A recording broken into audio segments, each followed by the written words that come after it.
Right, welcome back, guys. So yeah, today we've kindly been invited down to the Brampton Ball, lovely pub, absolutely original. We've got Pete, we've got Will, and obviously we've got Mark Beck as well.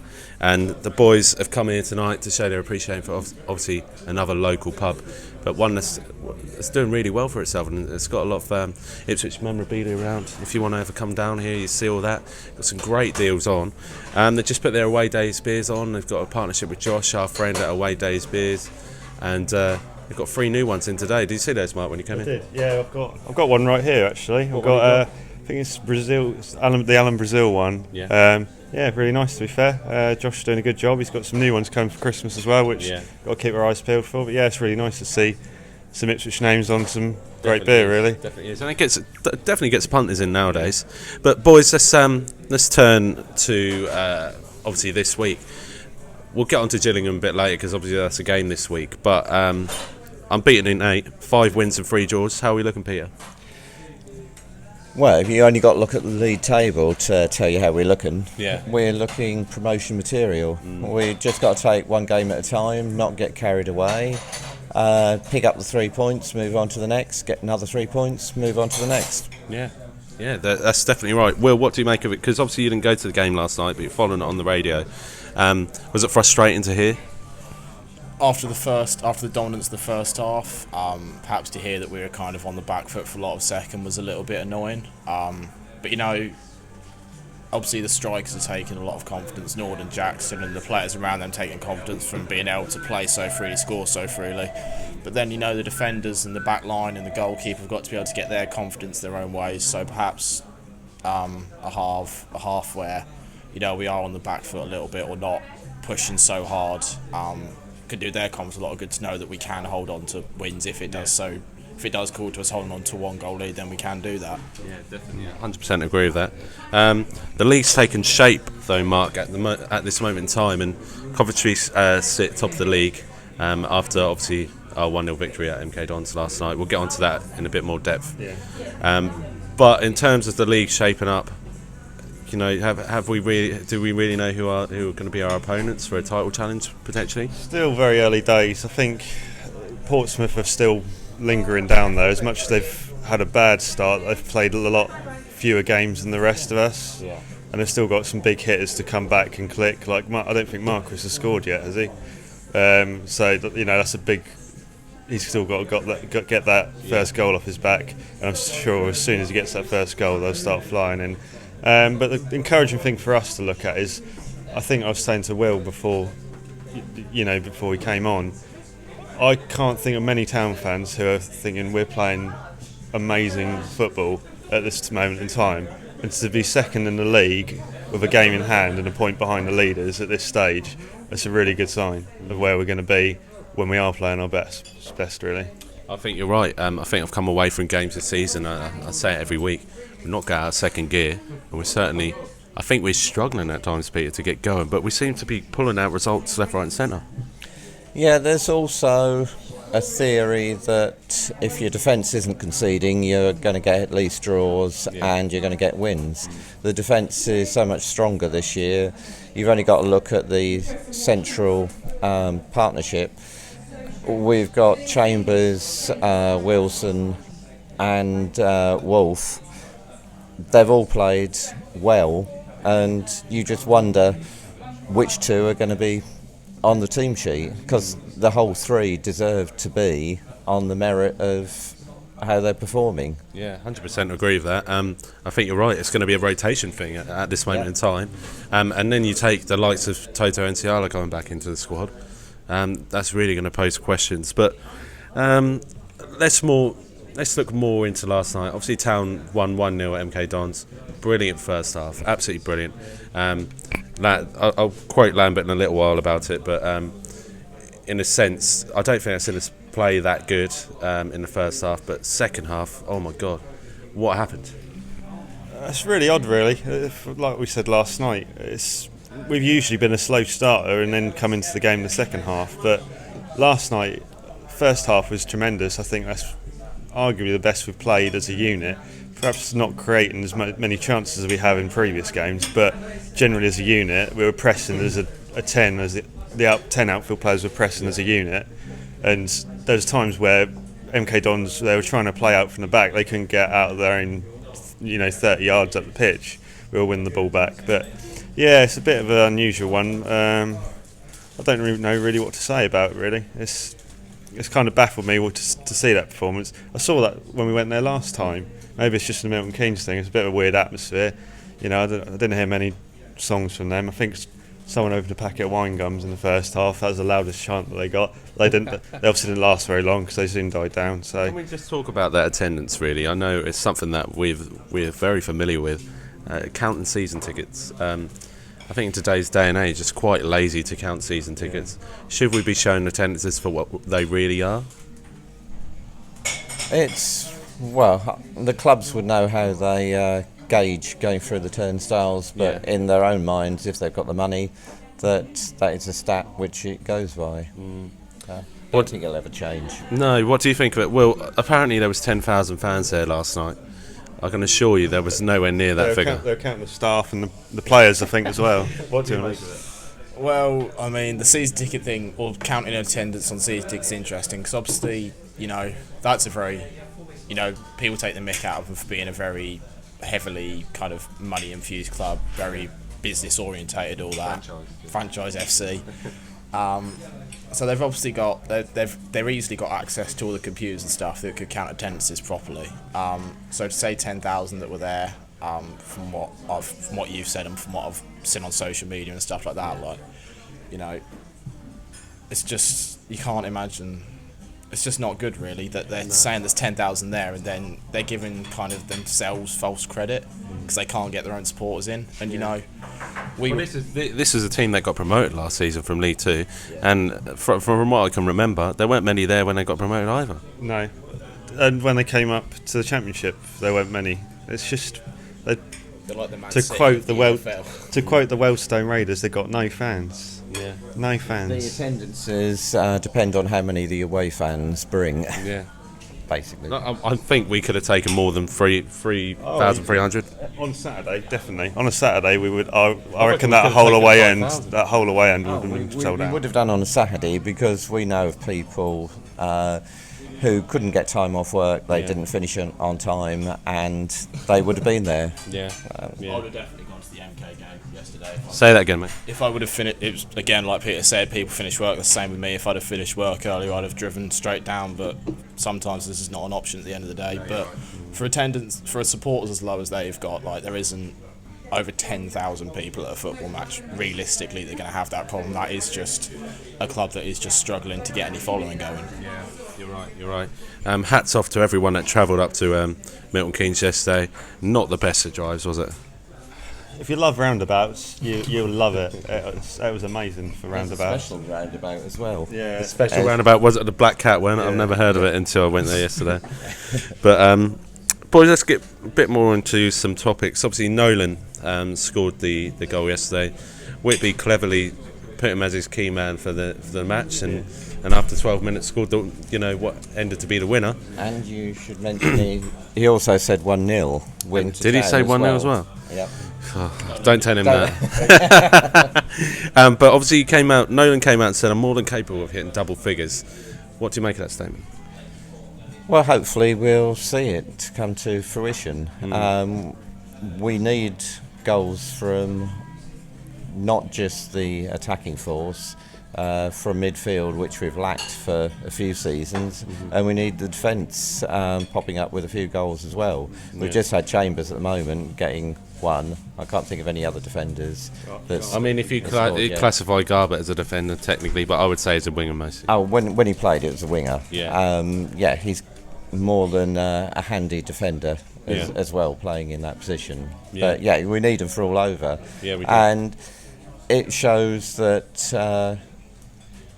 as a midfield player, he's looking to get on the score sheet on a regular basis and getting in them positions which will give him the chances. I think in his final season at Shrewsbury, he probably netted 8 or 9 goals, I think it was, from memory.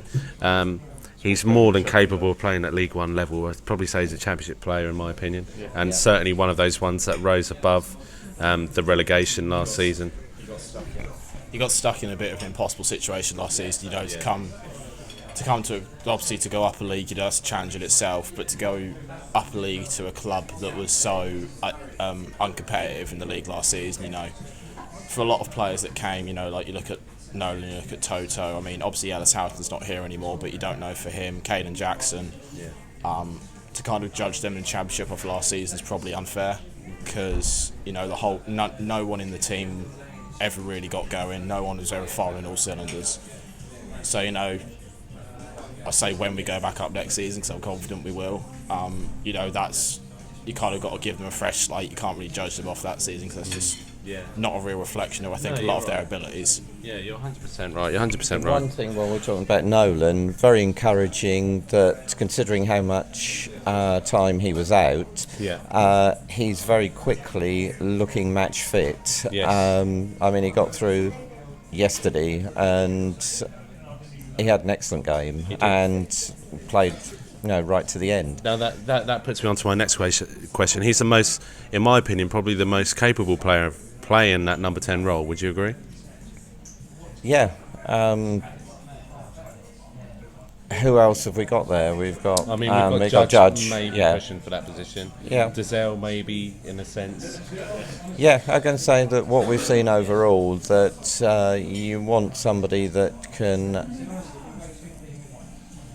glide around the pitch and get in them positions. I think Dazelle is more of someone in midfield that is looking to pass the ball and look for that pass, as opposed to being further forward in that sort of number 10 position. So I would say him and Judge. The only trouble with Judge, for me, nobody actually, he isn't playing in his best position, and the positions that we're playing him in is putting other players, because he's here, there and everywhere, with his style of play. He's got a brilliant free kick when it gets going. The disappointing thing is he scored so many goals when he was at Brentford from midfield and playing in his preferred position, but he just hasn't got on the score sheet at He's Town. living in his own shadow, technically. So at the moment that there's a brilliant player in there, perhaps we'll see it as the season develops. Completely right. Another player that's fighting for a midfield position is Emir Hughes, and made his first start since December 2017 last night. I mean, we're at the end of 2019 essentially, nearly 2 years without a start. It's a scary thought, I remember when he first came in, and he was a player we've been screaming for years. Our midfield was so, at the time, it was, I think he came in during the Skuse era. And he was a breath of fresh air to come into that midfield, and he was someone who would get the ball sort of in his own half, turn and look to go forward. But he's just, the sad story of his career is that injuries have always blighted it. But it was great to see him back. I think we didn't see the best of him in that Leeson.com Champions League game. He looked very rusty, but last night he got the assist, let's not forget. Yeah, kept the ball moving. I wouldn't say there was anything too stand out, which is not necessarily a bad thing, because he didn't do anything wrong. No. So it's good to see him back, but it's just I wouldn't want to be Paul Lambert at the minute with that midfield. There's such a selection headache there. There's so many players to try and fit in that midfield. Obviously, I can't see anyone moving Skuse and Downs out of that midfield on current form. And then you've got to try and factor in a return Nolan and Hughes, Judge if he wants to play a 10, Andre Dazelle if he bucks his ideas up, even Idris El Mazouni can play there, and there's guys to come through. There's guys to come through. I feel for you, Paul. You need a few Neurofens over there with that headache. And I think that's maybe an option to, everyone being fit, maybe to send people out on loan. But that's probably something we'll come on to later on this season. I wanted to pick up on one player that really stood out for me last night, first half especially, Kane Vincent-Young. Certified gobbler. To put it into simple words, the guy should not be playing League One football. I'm glad he is. Let's go to Will first. Let's have your opinion from not seeing what he played like last night. Well, I've only seen him play once. Yeah. Which was the draw with Doncaster Rovers, and we as we made quite plain after that match, the interview, we weren't good that game. I didn't think either team was particularly good. It was scrappy. No one was able to really keep the ball. I think we only had 2 standouts in Wolfton and Vincent Young that game. Yeah. And Vincent Young, his dribbling's really good. He's got really good pace. He's got a few tricks up his sleeve for a fullback, which is quite rare.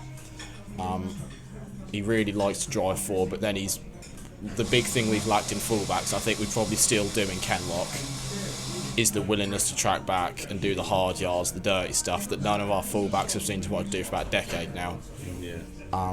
So, he's the complete package, and I think, to have him tied down on such a long, was it a 4-year deal, to have him tied down on such a long contract, is a really good thing for us to have such a quality player, but it's good for him as well, because it's a club where, when we go back up, it's a chance for him to really go and prove himself in a league that he hasn't played anywhere near the standard of, having spent, all of his career in League 2 up to this point. Well, I would argue he's one of those players that will skip the Championship. That's how fond I am of him. Definitely. Let's just go into last night's performance. Let's take a flashback to the first half yesterday, and Kane Vincent Young was just incredible. He was. I made a beeline for him straight after the game. We sort of hung around a bit. I told him he's the best right back we've had in years, and I'll argue the fact of that with anyone on Twitter. He's amazing. But yeah, he was. We're so lopsided at times. We have been for years, it seems. Like, we'd always get the one attacking fullback. We've had Cresswell and Mings, and then the other side would be Chambers, who's, to his credit, that's not his position, but he was never going to be what the left side was. And now seemingly we've got the problem on the other side. But something to highlight again, Garbutt moving to left back, I thought was a great move. If he's going to play there, I think that might even deal with some selection headaches in the wide areas that we've got. I was going to go on to that. Peter, maybe you can shed some light on this, but I felt like the 3-5-2 left us very exposed at the back, potentially on the wings. What we didn't get from Judge and Edwards on Saturday against Doncaster, we missed technically last night, because we didn't really have those players on the wings. Now, I felt last night we were getting overly exposed in the corners, a lot of balls going into the corners. We dealt with them well, but what is going to be our best formation going forward, do you feel?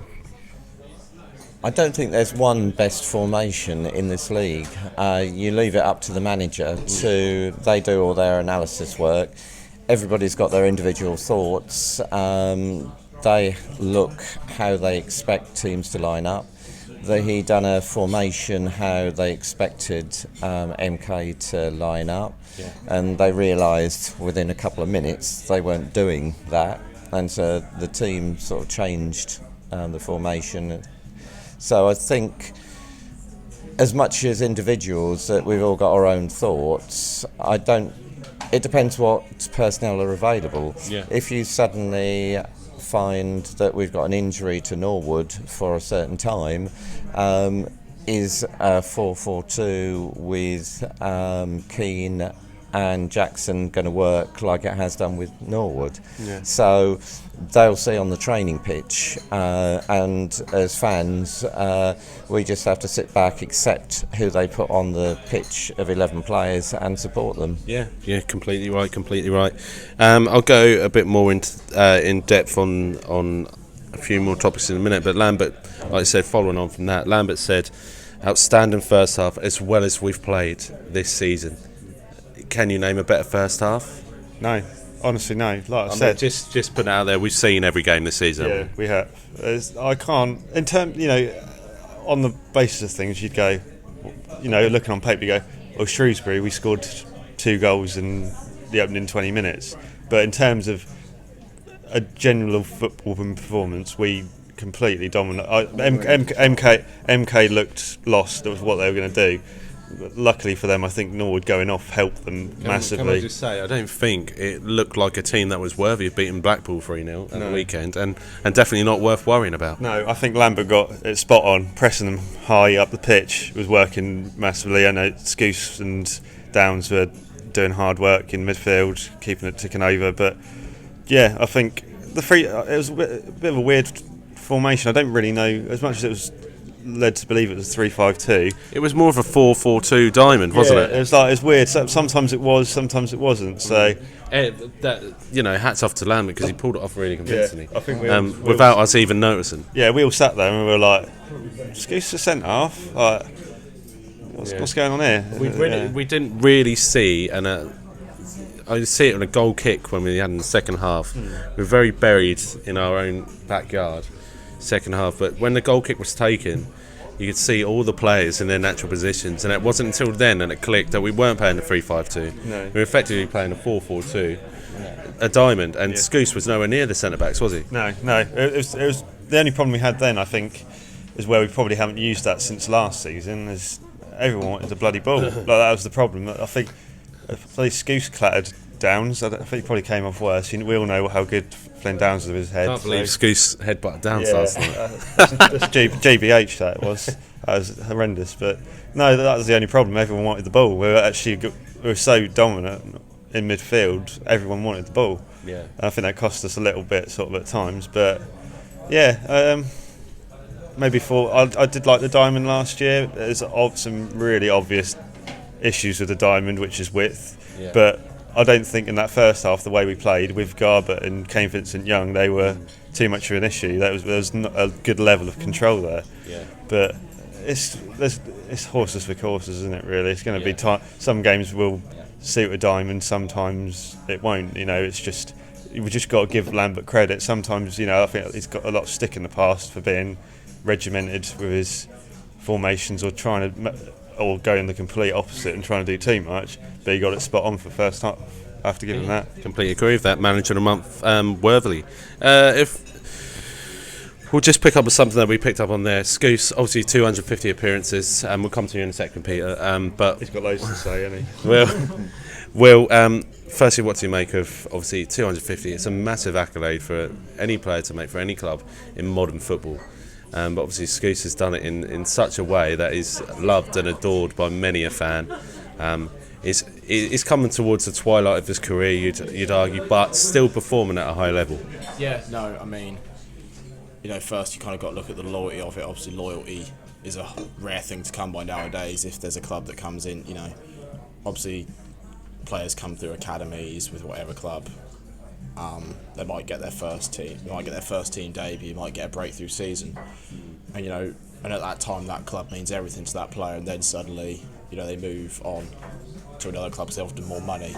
Obviously that's not the case with Skuse, but the idea of loyalty is there.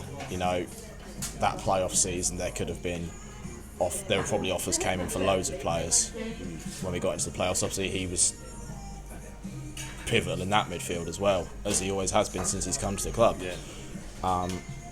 Testament to the professional, I would say. Absolutely, and he's always in the wars a lot in the midfield as well. And obviously, at the age he is playing football, he does well to stay fit. He does the dirty work. Maybe he's losing a little bit of his legs now on the running side, but we haven't got many midfielders that can pick out a pass from deep like he can. He can spray a ball out wide to any winger or fullback. Whether he they wanted to feet, they wanted straight to feet or ahead of them to run onto. If he gets it right, he can do it. He'll do the dirty work. But as we saw yesterday, if he's called upon, he can drop into that centre back role as well. So he's, a universal player as well, and that's not uncommon to see as a player. They come into the latter stage of their career. Wingers might move up to striker where a bit less pace is required. Maybe he doesn't have to do quite so much running if he drops into centre back, because he's just got to keep an eye on the strikers rather than to keep an eye on his centre mids or pushing up midfielders. Yeah. But you got to just give him credit, because he's been pivotal to the midfield for however many years now. 250 appearances is a massive number at any club. And obviously vice captain, he's got a big role at the club. He's obviously well respected. He's kept that through various managers. Obviously McCarthy was here for a long time, but he's kept it through a few managers now. Yeah. So can't take anything away from him. He's been a brilliant professional and a good player for the club. Yeah, 100% agree. Agile, professional, pungent, reliable, all words that come to mind when I think of Cole Skuse. And I can think of very little occasions when Skuse has let us down over any of those 250 appearances. The only thing I'd say his game misses is a goal or two. He's only got two, but they were worth watching, weren't they, Peter? They indeed were. They're sort of very rare.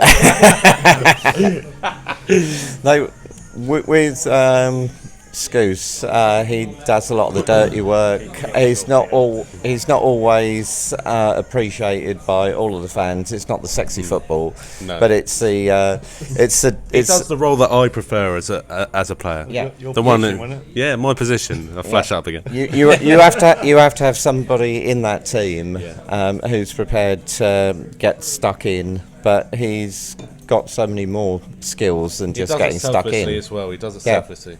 But also that he's the ultimate professional. That when I've seen a lot of games over the years at the training ground for the under-23s at Playford Road, he's the one that is often watching the under-23s for, after they've finished training. He might stay up there for another 45 minutes. He comes and speaks to the youngsters in midfield, giving them encouragement. So he's the ultimate professional at the club. He's nurtured Flynn Downs, I would say, and by him, I would say he's been a father figure to Flynn Downs in that squad. Yeah, he is. And when you ask anyone of the players who's got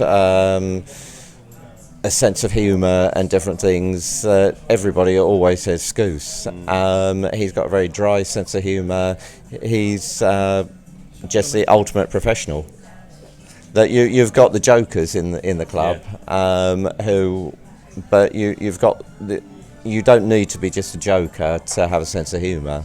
But he's respected, I think, by all of the professionals at the club, from not just the first team, from the way he keeps himself fit for his age, so he's out there. I better stop now. I'm not worried. I could talk about Skuse all night. I don't know about you, but I could listen to Peter talk about him all night. But yeah, swiftly moving on. 250 appearances. I mean, how many players do that for any club nowadays? So hats off to him, and looking forward to seeing the next 50. Moving on to our defence. 4th consecutive clean sheet. And what goes with that is Thomas Holy. So I put the two things together. The defence has been chopping and changing. The likes of, let's say, Wolfenden, Wilson, Kenlock going out, Garbutt coming in. You've got Kane Vincent-Young coming in, Donatian dropping out, Chambers in and out. I mean, it's been ever-changing, really. Yeah. But what we have done is being consistent at the back. Only conceding 4 goals in the opening 8 games is a heroic feat. I'm sure Troy would say that. But in terms of what we've got in a keeper with Holy is what we didn't have previously. Now, it was an argument I was talking about all over the summer. And it was confirmed by Chambo last night. We had a quick word with Chambers after the game, and Chambo said it's brilliant to have a keeper who comes out. Now, in that one sentence, he not only confirmed Holy was a better keeper, but said that he didn't think much of Bart. Don't quote me on that, but what I'm saying is that it's very obvious that was the situation we suffered from. Sometimes it's clear, isn't it? Yeah, say that again. Sometimes it's clear, isn't it?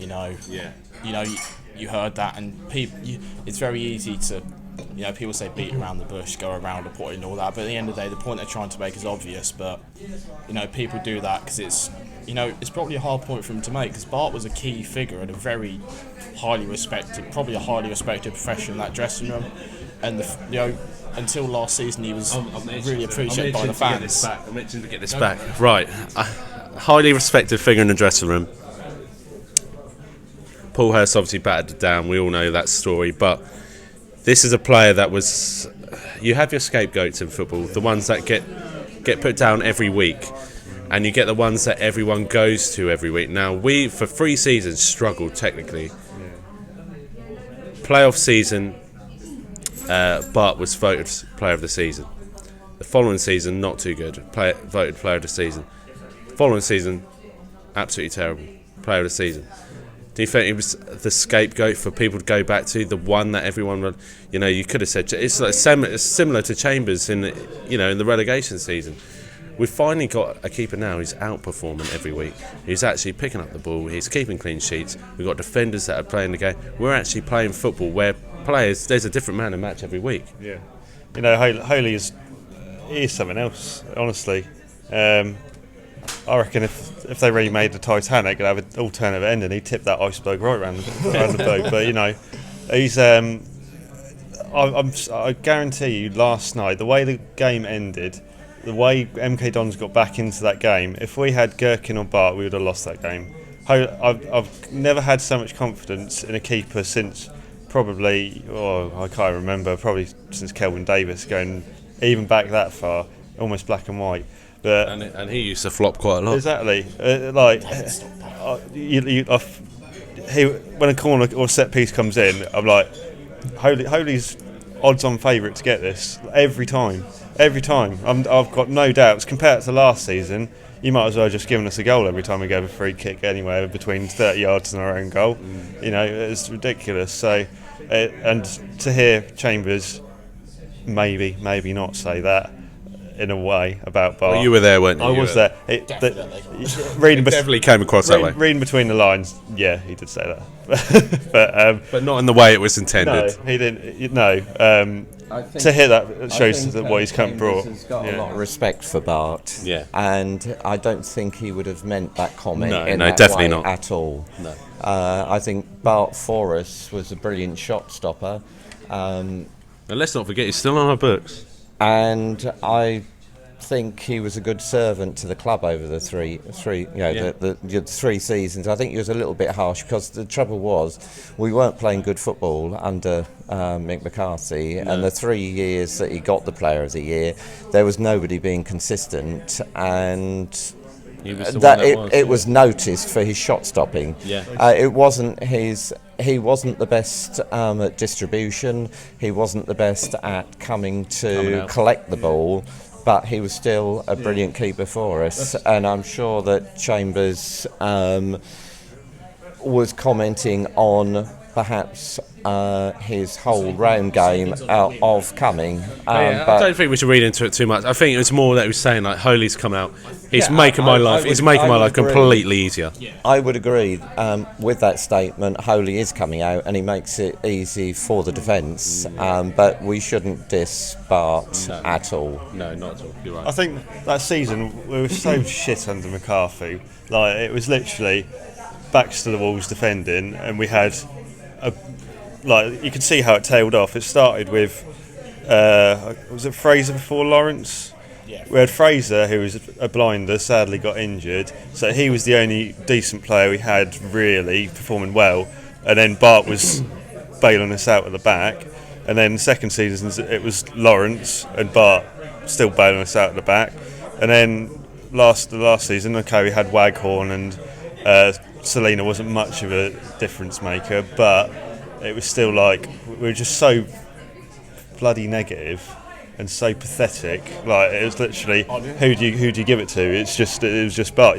You know, so there's always that thing about giving the player of the season to a lone player, but after, you know, it was just Bart was the only choice because McCarthy just was so poor with his style of football that it was reliant on Bart bailing us out. That's the reason we stayed up for so long. Was part and parcel was Bart kept us up for so long, to be honest. Yeah, players like him kept us in that division. Yeah. So, but yeah, you know, everyone has their time. The goalkeeper is a hard job, but even Holy, to be fair, I remember after Burton and Sunderland, people were asking for Norris to come in. Like, I was like, Jesus Christ, give the bloke a chance. Like, and I mean, don't take this at face value, but if anyone's seen Norris play, especially at Luton, you would not be putting him in over Holy. No, definitely. Well, the Spurs under 21s game was the same. Like, you know, he got written off, but Holy he's decisive in what he does, rightly or wrongly. I know we all sort of are on the edge of our seats when he comes out to get a ball with his feet. I've not seen him lose any yet. He's clear of what he wants to do with the ball. He will get it, which is more than he can say with Bart or Gherkin, who looks scared to leave the fucking goal line, really. So, yeah, that's all I can really say. Can I just make one? Yeah, go. I'd have been very because obviously he had a long time goalkeeper coach in Malcolm Webster, pretty much with him throughout his entire career until the season Hurst came in when he retired. I know loads of players, including Bart, as we all know, didn't have a good relationship with Hurst and his team. However, I would have been very interested to see, kind of in hindsight, if the same sort of capitulation with him would have happened if Webster had retired in McCarthy's last season. Because to lose what he probably saw in football-wise is kind of that father figure, that person he can turn to for support when he feels like he's had a bad game. You know, he feels he lost his dad as well during the time. And he lost his dad not so long ago as well. So he lost a big factor in his individual career. So I wouldn't be surprised to find that, obviously, you know, last season, as I've said, is a bit of a write-off. It's harsh to judge any players on it, really. But it'd be interesting to see if Malcolm Webster had retired a year earlier or not retired in that season, whether he'd stayed on for another season. Obviously he did, because that's how it is. Whether it would have been the same sort of case. Yeah, I completely agree with that. Completely agree. If I can say one thing, we're talking about the defence, moving off Bart, that people, you were saying, Mark, dissing after a couple of games, Norris, people were dissing Wilson before he'd even kicked a ball. Yeah. And he's been standout in all the games, and he's looking better. Phenomenal. And I don't think anyone on this channel has actually put him down. But to be honest, No, not in this we've channel, seen him. We've seen him, and he's been brilliant, hasn't he? Yeah, I'm going to say each game he's looking more assured and confident, and he had a break where he's rotating the team, but he just came back as if he'd been playing every week. Every single game Wilson has played in the league, we've won. Better signing than Gangy Guthrie. Well, Guthrie, it was between Guthrie and Wilson on that day, and at Cambridge, I can comfortably say Guthrie was terrible compared to Wilson. He got mugged off by Jabba Abire. When all the supporters pre-season, because I think I saw all the pre-season games apart from one in Germany, the first one, that we'd already said that there's no worry when all the fans were jumping up and down and saying we've got to sign a centre-half, we're not sending a centre-half. And I knew he was already in the building, and it was just a question when they announced that they'd signed him. It was on a short deal because obviously they knew that Toto was coming back, but I'm sure that the club will be looking to extending it. I'd give the bloke a deal right now. I would give him a deal right now, without a shadow of a doubt. He's not failed to impress me. Boys, last story from last night on the look back. I know we spent 30 minutes talking about it, but in terms of Norwood going off injured, I mean, I don't know if you had a quick word with him, Peter, when he came out, but did he say anything? No, I think he was with his family, and it was more respectful to not have a word with him. He looked distressed, didn't he? Yeah, he because I think he enjoys his football so much, and he's such a bubbly character. Whatever the injury is, he more likely doesn't know the extent of it. Looking at the press, they're talking now that he could have been a groin, something he had at Tranmere. Only he'll know, and the medical staff. Nothing I'd seen has been announced today, anything further. But it is the one area that he makes it click up front. Even if he's not scoring, he's just so energetic, and that was part of the reason in the second half, as good as Keane will be if he keeps fit, he's not 100% match fit at the moment. We looked soulless in that area up front, didn't we, last night? Yeah, and he's not the same kind of player. That part of how we were doing so well, because we were contesting and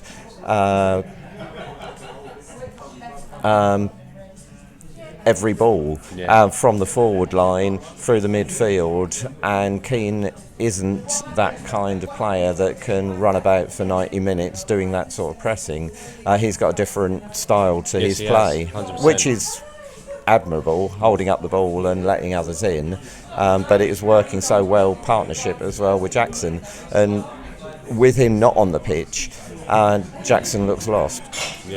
The tenacity that James Norwood brings to the front line is unquestionable, and is an absolute starter in any way, shape. of the word. But what I'm saying is that, if he's out injured, I think we're in serious trouble. I don't know. He's wrestling tonight. He's doing his wrestling thing still, so I don't know how much he's involved with that. He'll probably be flying. Just refereeing, in my opinion. Oh, he'll be slammed something for a table or something, knowing him. But It's all fake. Isn't it? Wrestling is real. Wrestling is real. It is real. It is real. I don't know. I have faith in the squad. Regardless of obviously Norwood would be a big miss, but I have faith in the depth of talent we've got in that squad. It might not be as beautiful or as sexy football as we used to, but I think we're still good enough to scrape results. We're still good enough to go up this year. It all depends if he's out for one game or if he's going to be out for a period of time, and we don't know at that moment. We don't. We're still unaware of that period. So Keane could step up though. If Keane, Yeah, Keane will get fit. this guy loves Will Keane. All right. So I understand why. He's got the same names. anyway, let's get on to Gillingham. Otherwise, we're going to seriously overturn this episode tonight. Gillingham on Saturday. Large crowd expected. What are we expecting down there? We've got 2,000. 2,000 Plus a few in the home end. plus a few in the home end, as always. Gillingham unbeaten in the last 4 games. 2 wins, Bolton and Wickham, and 2 draws, Tranmere and Bristol. Have they really been tested this season? Remains to be seen, but their biggest test is probably going to come against Ipswich Town on Saturday. Notable players: Alex Jakubiak, 4 goals this season, so he started well. Ollie Lee, obviously, a good player, he's got 2. And former Premier League player, still only 28 years old, Stuart O'Keefe, formerly of Palace and Cardiff, has started well as well. I think he's got 2 goals. But what are the chances of Town going 9 unbeaten on Saturday? Put your money on it. It's going to happen. So yeah. High. I mean, I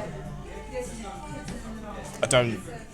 As we've all said, I think in this lot, we're looking at every fixture, and there's just, apart from Peterborough, if they're still going like they are now, Sunderland should have been an easy win. That was a bit of a duff game. You can kind of write that one off as one slip up cost us, but that is what it is. Like, that's been and gone. That's in the past. I can't see any team that there's no reason why we can't go and get 3 points home or away. On the pitch, our technical ability, the depth we've now got with most of our squad now back, obviously depending on what Norwood's injury is, that's different, but we started the season with quite a few injured players. They're generally all back now, and Nolan and Hughes, obviously Hughes got the assist, Nolan's got the goal, so I just can't see any team going home or away why there's any real excuse unless something big changes as to why we can't get 3 points. You're right. We need to wrap this up real quick, but I feel like Gillingham have played consistently over the last 2 or 3 seasons. Last season they obviously finished 9th, I think it was, just outside the playoffs. And obviously I spoke to my friends at Gills and the Blood TV, and we're going to meet up with them on Saturday. But do you reckon the Gills could push for a playoff place at least this season? They're another team. We said this about Doncaster. 2 best players, both from last season, both gone. We've got one of them, and Tommy's has gone up to the Championship. And they've done a Steve Evans special where he's gone in, he knows what he wants straight away. He's looked through his catalogue that he's got. He's brought 12 players in, and he'll probably be gone by December, knowing him. But I can't see it personally. I think they're very much like we were in the Championship. They're destined to stay in League One for a very long time, unfortunately. You're right. They seem to be that squad. What do you reckon, Peter, of our opponents on Saturday? I never worry too much about our opponents. Personally, at the start of the season, Gillingham were a team which I thought would be mid-table, whether it's between mid-table and the top 6 or shortly below mid-table, but I didn't, on paper, look at them as a top 6 or anybody that would trouble us. Yeah, completely agree. Anyway, we've got a nice fresh run until Saturday. Obviously another match day vlog coming on that one. Thanks to everyone that's watched tonight, and thanks to everyone who's watched the vlog from Tuesday. Keep smashing that subscribe button because we're nearly up to 2k subs. We're just going to keep going with this, keep smashing it the way we're going. I'm getting more fans, aren't I? Yeah, Mark's getting a lot more fans. Any quick word for your fans, mate? Yeah, you know where I am. Just keep on watching, boys. I'll keep bringing the content for you. And just to make a point, Mark is still the same person with or without glasses. Okay. I'm not. I might look like it, but I'm not Superman. It's not like Clark Kent with my glasses on and off. You're definitely not Superman, mate. Let's find out. Coat hanger. That's your own words, mate. I'm not saying anything else. Until then, look. Thanks for watching. But yeah, come on, you Blues. Come on.